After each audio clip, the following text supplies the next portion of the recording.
Hello everyone, this is Dr. Feng Wang from my home. Today we are going to start chapter 17. But before that, I would like to talk examples proposed by Williams' team. Question number 21 for chapters 15, 16, and 23 online quiz. What is the product of this following reactions? Basically, this is a two-step reaction. We are going to have a product here. This is the first step reaction. Then we do the second step reaction.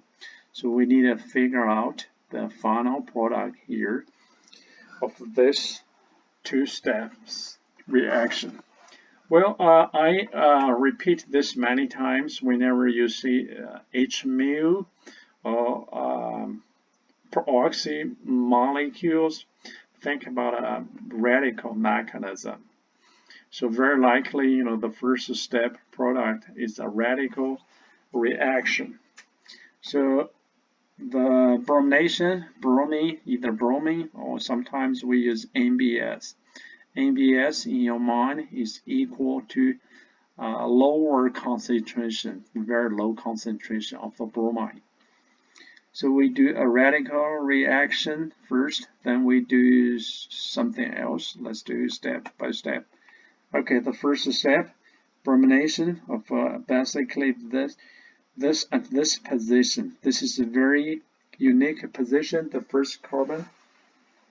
And this carbon has a carbon hydrogen bond, and this is aliphatic carbon. This is sp3, hybridized carbon. So it is the first carbon which attached to the benzene ring. So the first step is actually the bromination of this position, regardless how long this alkyl chain, this in this case two carbon or 3 or 4 or 5, regardless, the first position is a very unique position because again this is a radical mechanism. So we are going to form a radical at the first carbon here. So this radical can resonate its electron with the benzene ring. Basically, we resonance the radicals, the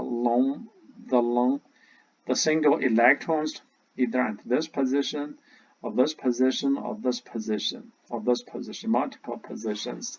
So all of these resonance structures actually help stabilizing the unstable radical molecules here. That's why this position is a very unique position. This is like a Lillich radicals. So if the radicals formed here, it's going to stay here forever because you cannot jump from this carbon to the benzene ring. That's why the bromination always occur at the first carbon here to form a brominated product like this. So if we take a look at the real mechanism of this reaction, basically again H mu, that's the condition for radical reaction.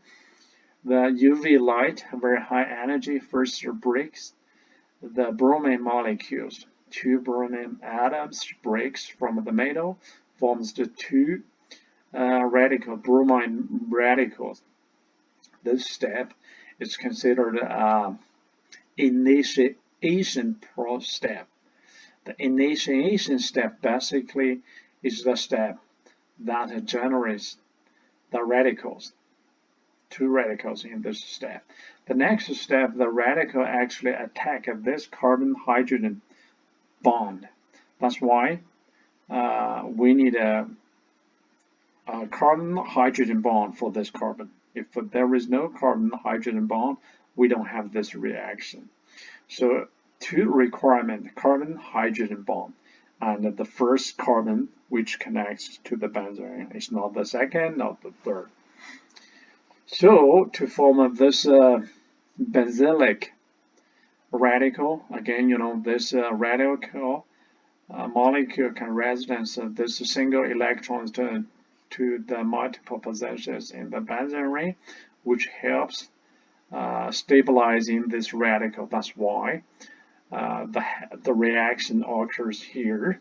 So to form the radical attack a second bromine molecule. This is a bromine Br2 molecule to form a brominated molecule. This is the first step, product. And the side product from this reaction is another bromine radical actually here. So this radical will continue this radical back to here, attack a second molecules, and go through the same these steps to form the final bromine molecules. So this is the propagation steps. So whenever this bromine alkyl bromide molecule is formed, the next step, this is a very unique structure, and this is a very popular base. This is a very strong base. It's a very popular, very strong base. So every organic synthesis molecule has this molecule, this strong base, and I can guarantee you pretty much every organic chemistry exams you will see this molecule. That's why you really need to know this molecule. It is a strong base, but this is a very weak nucleophile, because the space basically is the potassium cation here is just balanced cation here. It's not a really reactive. The really reactive part is this part. The lone pair electrons on this oxygen atom serves as a very strong base. But because of the size of the base side is big, this is a very big group. So it's hard for this part to serve as a nucleophile to replace something. That's not easy. So both conditions, strong base, very nucleophile, actually favors the elimination reaction. So it is an E2 reaction. This is what we learned in I believe chapter 8 in OChem 1. So basically we eliminate bromine here, another hydrogen here, to form the E2 product alkenes. So I will not discuss the details of this step, but whenever you see this structure, think about an elimination reaction. Because again, strong base, weak nucleophile. So this is the whole process for this reaction, 2 steps. First step, radical reaction and a very unique position to form a brominated molecule. The second step, a strong base, a very weak nucleophile, to do the E2 reaction to form the alkanes. Number 4 here is the final product in this reaction. So that's the whole process of this reaction, also for this question. And I appreciate William and your group for proposing this question to share with the whole class. So I need more questions whenever anybody else in this class you want me to share an example either from an exam or online quiz or homework. I would be very happy to share. Just to send me an email. If nobody send me an email, I will pick up a few questions to share with you in the future classes.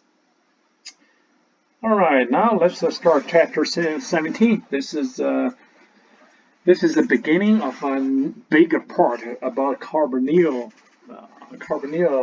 molecules. This is the final part for organic chemistry, and this is just the beginning of a big part, and this is a big part, but good news is the final part of organic chemistry. We are almost there. So carbonyl chemistry, we have two basic groups for carbonyl compound. The first group is either aldehyde or ketones. Both molecules, they are very similar. They share a lot of similar organic chemistries and similar physical properties. That's why we categorize these two type of molecules, aldehyde and ketones, into one group.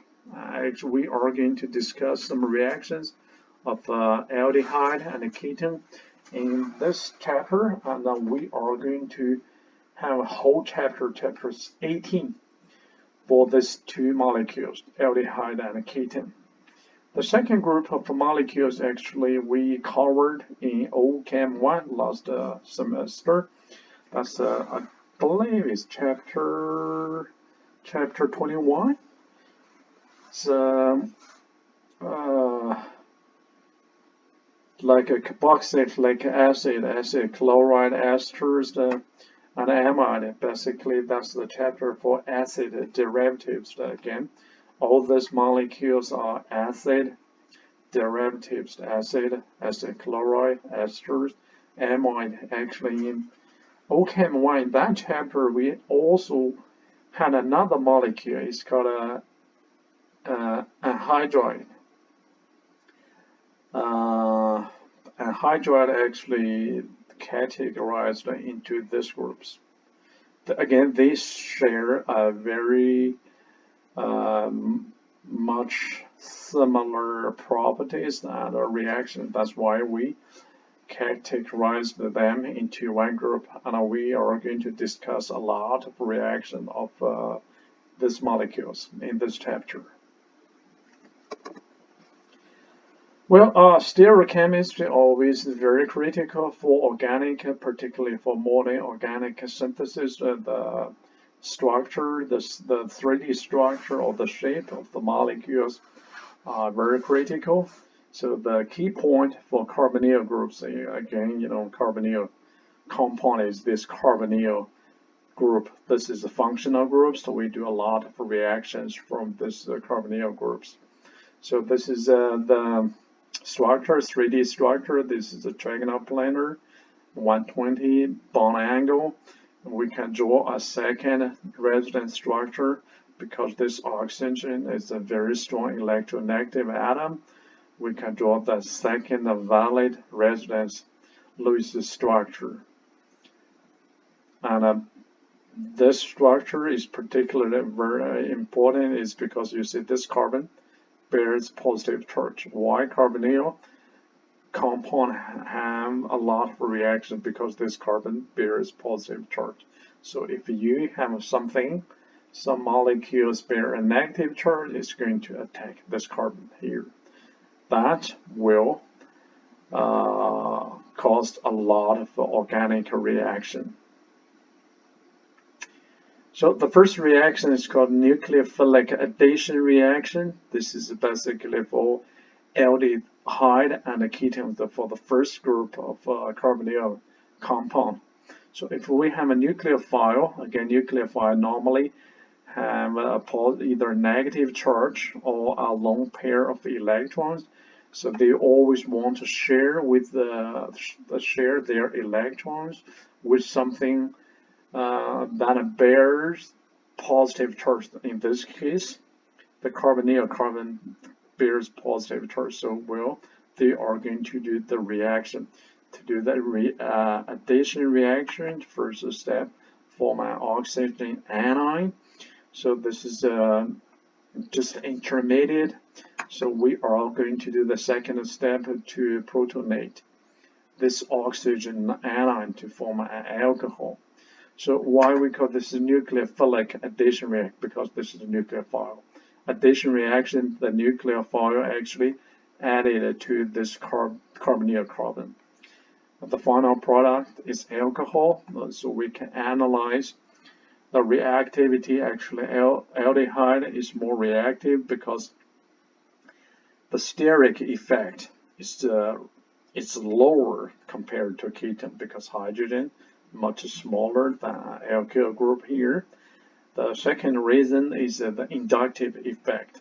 We know alkyl groups here, either CH3 or ethyl groups, they are weak electron donating groups. The electron donating groups actually reduce the positive charge carbon here. So when the nucleophile attack this carbon or this carbon, because this carbon's positive charge reduced only one time, but this carbon's positive charge reduced 2 times by 2 alkyl groups. So this carbon has a slightly higher positive charge density than this carbon. So this aldehyde actually is more reactive in this nucleophilic addition reaction. So very critical.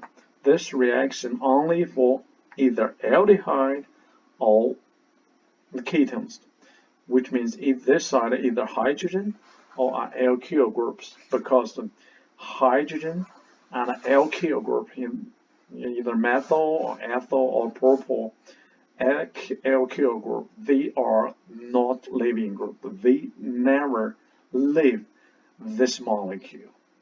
So the only reaction is we just add different things, different nucleophile, but they will never leave. That's why we have a nucleophilic addition reaction. This is only for aldehyde and ketones. That's why we put these two molecules into one group, and we are going to have some reaction in this chapter, plus the whole chapter 19, for aldehyde and ketones. So the second generic reaction is called nuclear substitution reaction. Substitution reaction means something has to be replaced or has to be gone, replaced by nucleophile. This is also a nucleophilic nucleophile. Again, attack the positively charged carbonyl carbon here. But in this case, the Z group here is the acid chloride or acid or ester or amide or anhydride. We don't have anhydride, but in your mind, anhydride should be in this group of molecules as well. So in this case, Z, in many cases, serves as a leaving group. Either they're a good leaving group, like a chloride, or bad leaving group like esters or amide. So this part, they are very bad leaving groups, but they can still serve as a leaving group in this nucleophilic substitution reaction. Basically, the final product is this part is replaced by the nucleophile. We are going to have again nanoreactions from this nucleophilic substitution reaction for this group of molecules. Well, in OChem 1 last semester, I generated a term called the Killian. This is the Killian. So hope you still remember this term. Cl is for acid chloride. An stands for anhydride. We don't have the compound in this chapter. E for ester. This is where's ester? This is ester. Ester similar property with acid. The last one, A, is for amide. This is amide. So the leaving property of the reactivity. So the better the leaving group, the more reactive of this acid derivative in nucleophilic substitution reaction. Amide, the strongest base in this group of molecules, is also the worst leaving groups in this group of molecules. They can serve as a leaving group, although they are very bad leaving group. And in some cases, they do not serve as the leaving group, but for this molecule, in many cases, they serve as a leaving groups in many nucleophilic substitution reaction. Again, this is term. I hope this term help you to remember the reactivity, the basicity, the leaving property, well, it's in my view, it's probably not easy to remember all this trend. But a single word, I hope it will help you a little bit, like pH value, acidity. That you can pretty much dump everything into this figure term. Many other concepts like conjugate acid, conjugate base, that's all covered in chapter 1, OChem 1. All right, the first reaction, so we are going to a set of reactions that we are going to discuss is basically oxidation reaction and a reduction reaction. Well, this is a generic reaction of oxidation, the alcohol. We learned in OChem 1, I believe chapter 11 or 12. The alcohols can be reduced. The alcohol can be first oxidized to carbonate, to either to ketones or to the aldehyde. If we use a very, very strong oxidative reagent, we can basically to form an acid carbon with the 3 carbon oxygen bond here. This is acid. In other way, we can do the reducing reaction. If we have a reducing agent, we can basically introduce more carbon or carbon hydrogen bond, or to form a reduced product, either aldehyde ketone or back to the alcohol. And first, I'm going to share with you the reducing agent. These two agents, very common, very common reducing agent. Again, I believe these two reducing agents will be in all exams. You are going to have more or less. The first one is the lithium aluminum hydride, very strong reducing agent. This is the structure. Basically, lithium provides electrons to form, this complex. So the aluminum, if we calculate the net charge of aluminum, is basically either aluminum or boron here. Both atoms bear a pure negative charge, because of the negative charge is going to push. This 4 bond is going to push to the hydrogen side. So if we want to simplify the structure, we don't have to remember the exact structure. We can treat them, like hydrogen bears the 2 electrons, so it has the pure negative charge. It's in real world, in real molecules, this hydrogen does not bear a 1 pure negative charge, but in your mind, this 4 hydrogen serves like a hydride, which is the very strong reducing agent, because it has the 1 pair of 9 shared electrons. It's always want to add to something else, like a carbon, which bears some positive charge here, like this carbon bears positive charge here. The hydride always want to attack this carbon because negative positive reaction, and to form the final product, alcohol. This is a reducing reaction.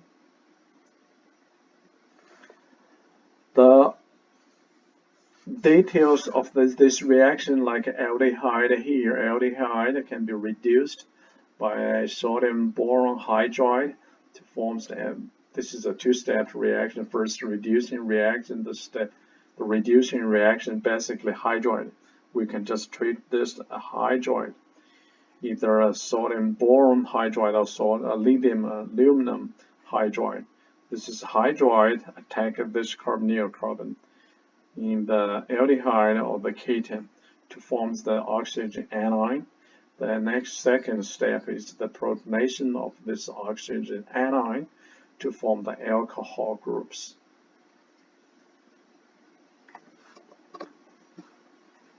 Well, other reducing agents like hydrogen can reduce aldehyde and ketones to form alcohols. In this case, we need a catalyst, palladium catalyst supported on carbon. So the real reducing agent is the hydrogen. So either to form either primary alcohol from aldehyde, if we use the ketone as the substrate to do the reducing reaction with the hydrogen, we are going to form the secondary alcohols. Well, this is a very interesting. These are very interesting reactions, I believe. You will see this reaction in many exams too, because of these reactions are very confusing. And again, the professors, the professional professor, they love the confusing reactions in the exam. Although, in my personal view, these questions are not super important for organic chemistry. But again, because they are important for exam, we definitely need to know the details of these reactions. Let's take a look. If we have a ketone here, but this is a special ketone. Why it is special ketone? This part is ketone, but at this position, we also have a alkene group, carbon-carbon double bond. So we can reduce this molecule by sodium boron hydride. Again, the hydride will attack carbonyl groups to form alcohol. The reducing agent will never touch the alkene group here. So if we use hydrogen, we only use 1 molar, 1 equivalent hydrogen to do the reducing agent reaction. So reducing the reagent hydrogen will reduce the carbon-carbon double bond first. The first molar hydrogen gas will never react with the carbonyl group. However, if we use a lot of hydrogen gas, excess hydrogen gas here, it's going to reduce the first carbon-carbon group, the carbon-carbon pi bond here. Then the second molar will reduce the carbonyl group to alcohol group. Excuse me. Well, that's the difference. The two reducing agent. So if we use metal reducing agent, boron hydride is going to react regardless how much you use, 1 molar, 2 molar, 10 molar. It's always reduced by the carbonyl group, never attack pi bond here. Hydrogen can do both, but prefer to do the carbon-carbon double bond first, then carbonyl groups. Well, it's very easy for the textbook writers. Okay, this is what we observed. It's also very easy for me. This is what we learned from the experiment. But I always want to figure out the real mechanism why we have this type of reducing sequence or state preference, two different reducing agent. So here is what I figure out. Well, this pi bond, carbon-carbon bond, this is not very polar because of the pi bond pretty much in the middle of these two carbon. This is a non-polar or very weak polar group, functional group. However, the carbonyl group, this is very, very strong polar. So oxygen is very strong electronegative. So that makes this carbon bear some positive charge. This oxygen bear negative. So this is a very, very strong polar group.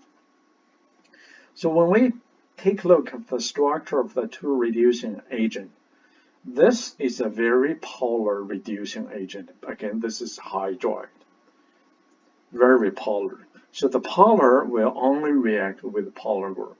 That's why metal reducing reagent only react with the polar carbonyl group, never react with the carbon-carbon double bond. However, hydrogen is a nonpolar. So hydrogen is nonpolar. That's why hydrogen react with the carbon-carbon double bond first.